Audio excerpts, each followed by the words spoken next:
Uh, winters along the Great Lakes are long and often brutal. So we hardy folk who live here come up with ways to amuse ourselves during the frigid months. In some places, they play ice hockey. Others, they will snowshoe or ski. Here in Western New York, we complain. We love to complain about our snow, almost as much as we love to prepare for it. We complain about the people who hoard milk, bread, and beer at the grocery store, even while we're. Mike, help me out. What are we doing? We're not hoarding. What are we doing? Oh, hell, we're stocking up. That's what we do. Stocking up on milk, bread, and beer ourselves. Excuse me, young missy. This appears to be 7 items or less. Lane, looks like you got yourself a 12-pack there. Take your time. Yeah, I'll just drink 5 of them right here to make it even. No, we also complain. We also complain about the folks who lived here their entire lives, who forget how to drive in snow every time the temperature gets above 50 degrees. They're like, look, Mel, the snow's gone forever. We'll never need to know how to steer into a skid again. She's not kidding. We complain about the plows that push walls of snow and ice in front of our driveways right after we finish shoveling them out. No. No. Every time. But mostly, we complain that the blizzards these days just aren't what they used to be. What, this? This is nothing. The Western New Yorker says as he wades through hip-deep snow to get to his grill. Because it's April. Darn it, we're having a cookout. You know, back in 85, that was a blizzard. There was snow up to my armpits. He'll say, conveniently forgetting that in 1985 he was 8 and his armpits were much closer to the ground.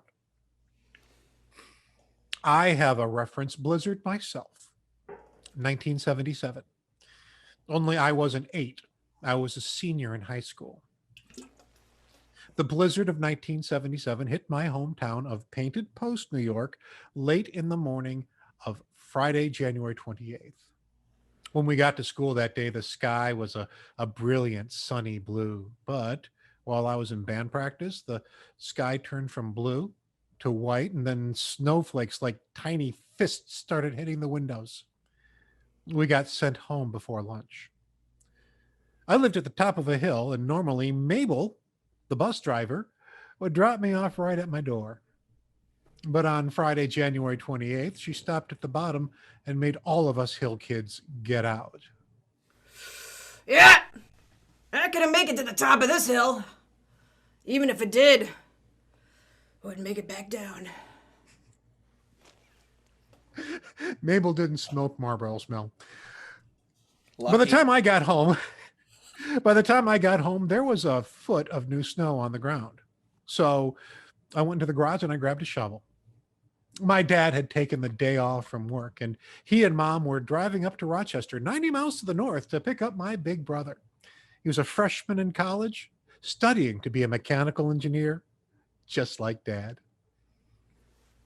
He'd turned 19 earlier in the week. And so they went up to get him to bring him home so we could have like a family birthday celebration. I figured I should keep the driveway clear for them so they could pull the car into the garage when they got home. So I shoveled the driveway. And I shoveled it again. And I shoveled it again. And in between the shovelings, I would run down to the road to help dig out cars that had slipped off into the ditch, and sometimes even push along cars that were having trouble going up this really steep, slippery spot. I was young and strong and really keen on overcompensating. It was fun. I felt productive. I felt like an adult. In 1977, there were no cell phones or internet. There weren't even any 24-hour news or weather cable channels. So I didn't know that what I thought was just a local storm was, in fact, this massive blizzard that stretched 90 miles to the north and on south into Pennsylvania. I didn't know that my family was traveling through snow so thick that at times my father couldn't see the end of the car he was driving, let alone the road he was supposed to be driving on. And what was normally a 2 hour trip was taking them more than 6 hours. So it was understandable that my good mood was met with a blizzard of snarls when they got home. It was understandable, but it still hurt. I was never what you would call a motivated worker. Whenever I was given a task to complete, I would always figure out the least amount of work that I could do to say I did the job and then almost do that much. So, to be yelled at for being cheerful about doing a job that I wasn't even asked to do? Screw that. Saturday's birthday party was a sort of awkward affair you have when you no longer have a birthday boy, but you don't quite have a birthday man. And then on Sunday after church, it was time to take my brother back to school. My parents asked me if I wanted to come along for the ride, and I said, no. They said, okay, well, if that's the case, then you can just stay here and finish shoveling off the driveway, which by now had snow in spots up to my armpit. So I did. Kinda. And then my folks got home and discovered that once again, my definition of done did not match theirs. But they also discovered that my school had been canceled for the week because of the storm. And so finishing off the driveway became the first item on a list of chores that my mom drew up for me, which, quite frankly, did not go well with the itinerary that I had planned for myself. That involved catching up on my sleep and reading a lot of science fiction novels. Needless to say, things got pretty tense between us. So tense, in fact, that by the time my father got home at 5:15 on Wednesday, February 2nd, my dad always got home at 5:15. It was part of his routine. Unless there was a very specific reason not to, every weekday at 5:15, my father would walk through the door, and every weekday at 5:15, my mom would meet him there with a hug and a kiss. But on Wednesday, February 2nd, I was so relieved to have anybody else in the house besides my mom that I hugged my dad too. I got up off the couch. What? That's something. And walked over there to him, and I walked behind him and I put my arms around him. Dad's camel hair coat smelled cold. There were little tiny snowflakes absorbing into the fabric. Dad seemed surprised, but pleased. We stood there for a while, a peaceful, hugging family. We didn't hug nearly long enough. As dinner was ending, my father asked me if I was coming to choir rehearsal with him. My dad was a fixture in the church choir. He'd been singing in it since before I was born, and choir rehearsal was Wednesday nights at 8 o'clock. It was part of his routine. Volleyball on Monday nights, bowling on Tuesday nights, choir rehearsal Wednesday nights, finance committee Thursday nights. It was such a routine that I still remember it 44 years later. I had been singing in choir a lot this year, partially because I like singing, but mostly because, well, my dad and my brother were a team. It was understandable. They had so much in common. They were both mechanically inclined, naturally athletic sports lovers. My dad got the son he'd always wanted on his very first try. And me?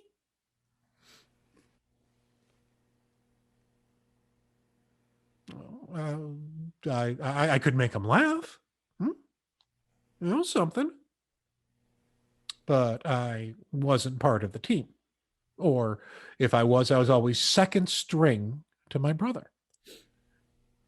And I had almost no time at all growing up alone with my father. But this year, with my brother off to school 90 miles to the north, becoming a mechanical engineer, just like Dad, I realized I had my one and only shot with my father. So the main reason why I was singing in choir every week was because if I did, I was guaranteed a 15-minute round trip to church and back every Wednesday, just me and my dad. But on Wednesday, February 2nd, my mom had a meeting at church too. And if there was one person in this world that I did not want to be in a car with, so when my father asked me if I was coming to church with him for choir rehearsal, I said, no. My mom didn't like my answer, didn't like my attitude, just plain old didn't like me. And the feeling was mutual. And we got into it again until she stormed off to the garage to sit in the car and wait for my dad. Normally, my father took my mom's side in these things. But this time, with my mom safely out of earshot, my father came up to me. He said it was normal for teenagers and their mothers to get on each other's nerves. And he said I was a good kid and I was figuring things out for myself. Then he put his hand on my shoulder. And he said, we'll talk some more later. And then he and my mom drove off to church. And as I started to do the dishes, I thought, that may be the best encounter that I have ever had with my dad.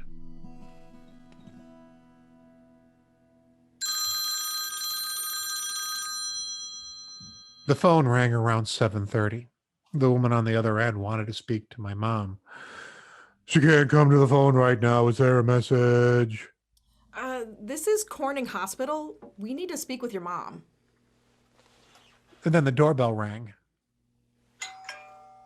It was Mr. McPherson. He was a neighbor from down the hill. He was a family friend, but he'd never stop by uninvited. Is your mom home? No, she's at church. What the hell is going on? Your father's had a heart attack.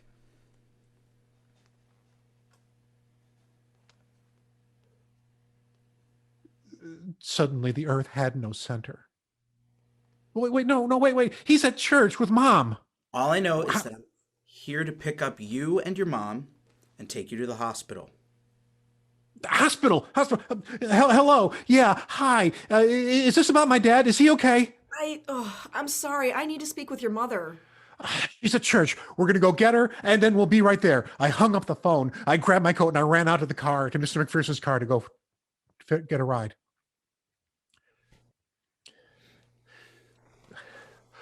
For some reason, Mr. McPherson thought it was important to obey all traffic safety routines. As we drove, I asked him what he knew about heart attacks. Well, if you catch them in the first minute, they've made a lot of good therapies in the last couple of years. I asked him about Mr. Vine, another neighbor. He'd had a heart attack the year before. He walked slower, but he was all right. Dad's going to be all right. Right? Like I said, if they catch it early, they've made a lot of advances. I sat there, powerless in the passenger seat, moving at the speed of limit, silently cursing all traffic lights to hell. Eventually, we get to church.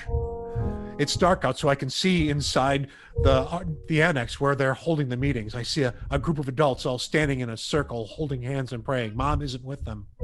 Mr. McPherson ran out of the car.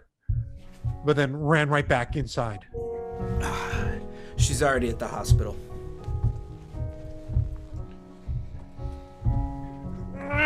Forever later, we get to the hospital. I jump out of the car before it even stops moving, and I run into the emergency room. "Dad!" I shouted. "Where's my dad?" A nurse catches up with me and asks me my father's name and takes me to his room. But she won't let me in. But she goes in.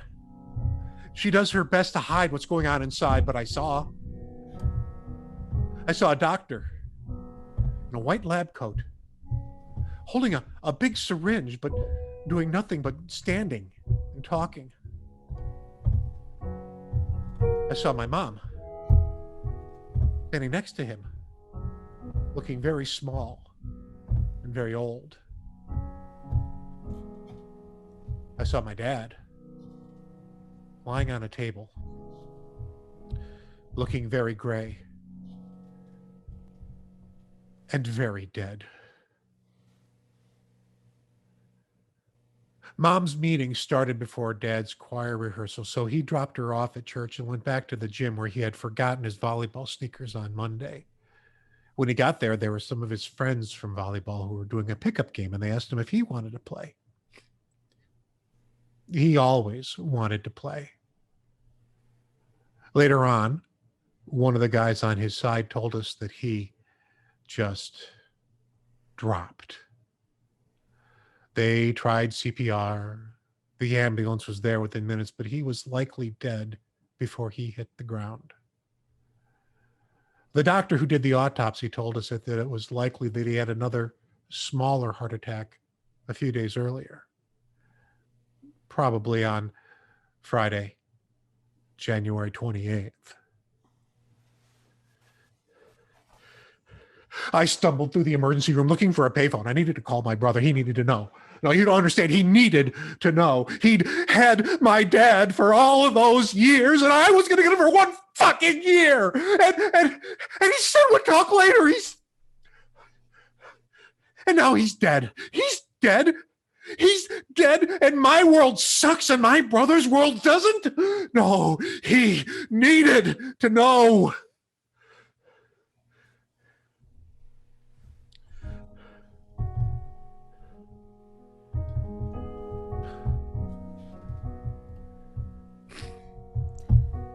In the end,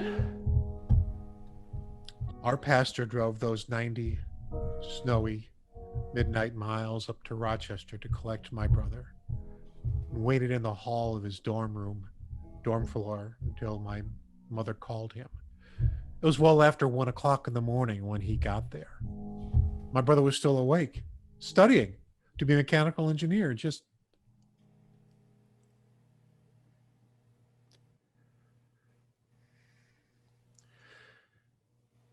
Mom broke the news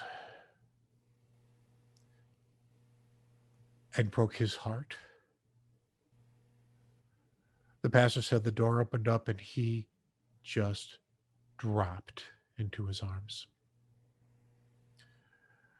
My brother never showed a lot of emotion, but after that, he pretty much shut down entirely for the longest time and really didn't fully come back until the birth of his first child. Mom had Dad cremated and then bought adjoining plots under a birch tree in this little cemetery west of town. Birches were my dad's favorite tree. It's still there. She also bought one of those double wide headstones and put my dad's name on one side and hers on the other. And there they sat, half used, until my mom joined him there in March of 2017. 40 years and a month after she first bought them. So it's good she's finally getting some use out of the things. What? My dad would have laughed at that joke, so if you want to laugh too, it's okay. Just I felt a little bit. tell Mom. My father never talked to me again, but I still talk to him.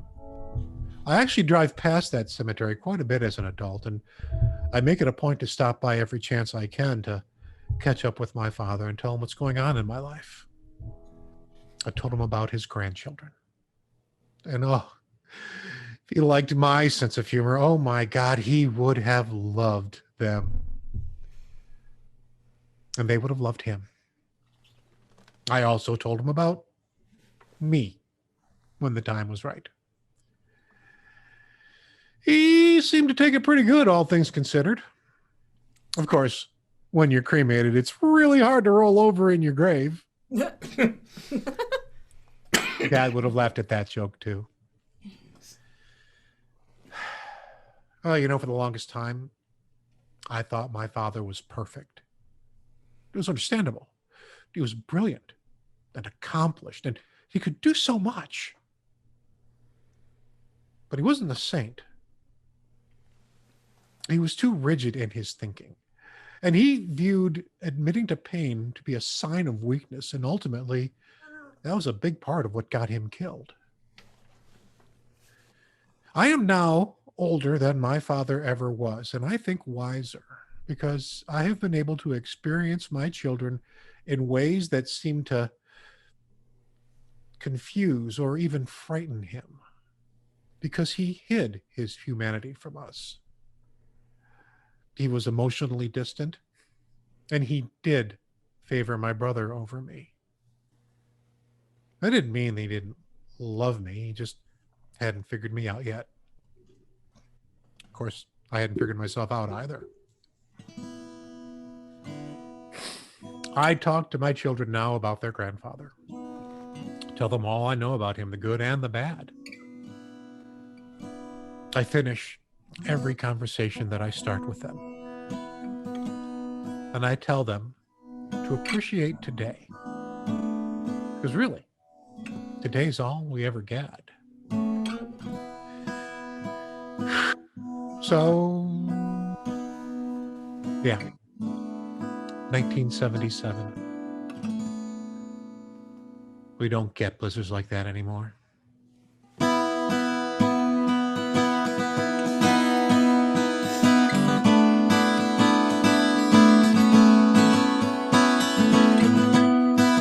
Stay a while with me while the band sings, Katie dear.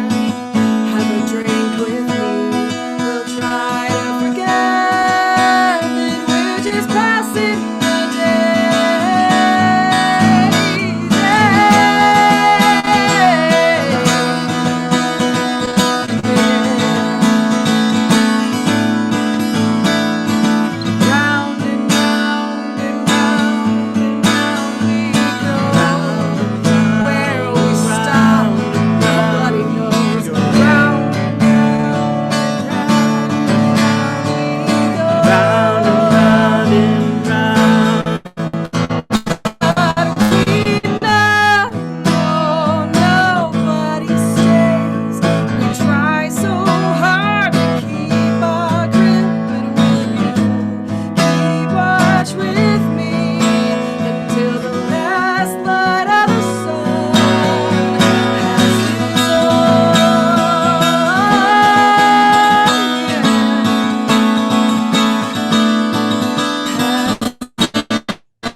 Ike and Mel Muscarella. Ladies and gentlemen, thank you very much. And thank you all of you for showing up today.